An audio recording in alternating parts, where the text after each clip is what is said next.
Josie Altidore, limping on a bum ankle, scored in the 60th minute to return Toronto FC to the MLS Cup final with a 1-0 win over Columbus Crew South Carolina in Game 2 of the Eastern Conference Final Wednesday. After a scoreless tie in game November 1, 21 in Ohio, Columbus needed a win or draw with goals to advance. But an ailing Altidore took matters into his own hands in dramatic fashion before a sellout crowd of 30,392 on a crisp night at BMO Field.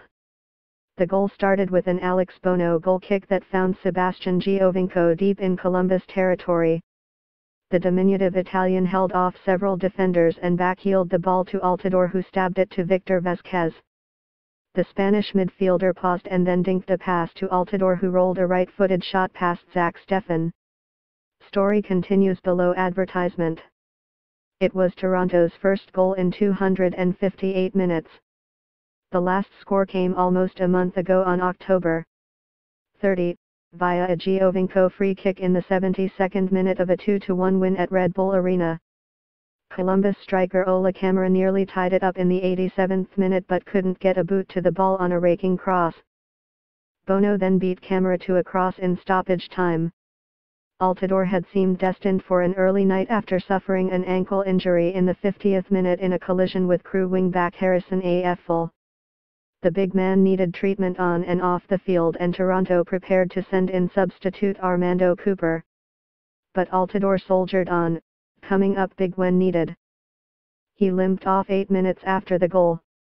Toronto will host either the Seattle Sounders or Houston Dynamo in the December 9 MLS Cup final. The Sounders, who took the title from Toronto in a penalty shootout last year, lead the Western Conference Final 2-0 going into Game 2 Thursday in Seattle. Steffen played his part in the first half Wednesday, stopping a Vázquez penalty in the 26th minute. It was the fourth penalty save this season for the 22-year-old keeper and his second against Toronto. Steffen saved Altidore's penalty in a 2-1 Columbus win May 10. Top-seeded Toronto liked where it stood going into Game 2, needing a win on home soil to advance to the final. And it had all its weapons back, with Altidore and Giovinco returning from the suspension that kept them out of the series opener. Story continues below advertisement. Story continues below advertisement. Thanks to the league's drawn-out playoff schedule, the two forwards had not played since November 5 when Toronto dispatched the New York Red Bulls in the conference semifinal. After playing in a 4-1-4-1 formation without its top strikers in Columbus, Toronto reverted to its more usual 3-5-2. Jonathan Osorio replaced Marky Delgado in the midfield, with Eric Zavaleta resuming his normal position in the backline. Fifth-seeded Columbus was without Brazilian midfielder Arthur, suspended after picking up a second yellow card last time out. Mohamed Abu replaced him, with Lelis Abubakar coming in for Jukaradala.